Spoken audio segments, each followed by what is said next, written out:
आम आदमी पार्टी का विधानसभा चुनाव 2023 में खराब प्रदर्शन का सिलसिला जारी है। उसने राजस्थान, मध्य प्रदेश और छत्तीसगढ़ में 205 सीटों पर चुनाव लड़ा, लेकिन किसी भी सीट पर जीत हासिल करने में नाकाम रही।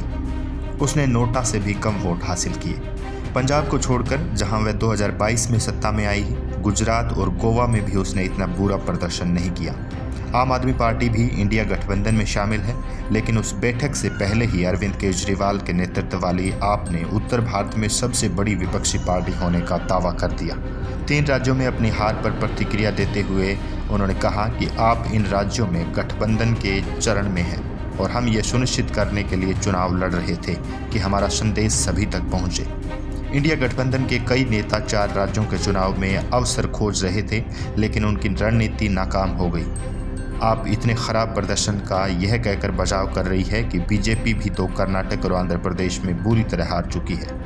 आपने कहा कि वह अपने प्रारंभिक चरण में है और सभी तक संदेश पहुंचाने के लिए इन राज्यों में चुनाव लड़ रही है। उसने उदाहरण दिया कि कर्नाटक चुनाव में बीजेपी को 31 सीटों पर अपनी जमानत गंवानी पड़ी।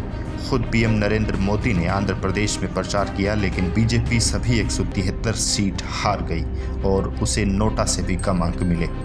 क्या इससे गुजरात में बीजेपी के वोट शेयर पर असर पड़ा? आपका तर्क इसलिए सामने आ रहा है क्योंकि वो 4 राज्यों में केजरीवाल के हसीन सपने के धराशायी होने का बचाव करना चाहती है। राजस्थान, मध्य प्रदेश और छत्तीसगढ़ में कांग्रेस के खराब प्रदर्शन का मतलब है कि वह इंडिया गठबंधन के सीट बंटवारे के फार्मूले पर फैसला नहीं कर पाएगी। अगर कांग्रेस ने 3 राज्यों में जीत हासिल की होती तो वही सीट बंटवारे पर शर्तें तय करती नजर आती। अब उसे अपने सहयोगियों की बात सुननी होगी और आम सहमति पर पहुंचना होगा। इसका असर न सिर्फ दिल्ली और पंजाब में बल्कि अन्य राज्यों में भी सीटों के बंटवारे पर पड़ेगा।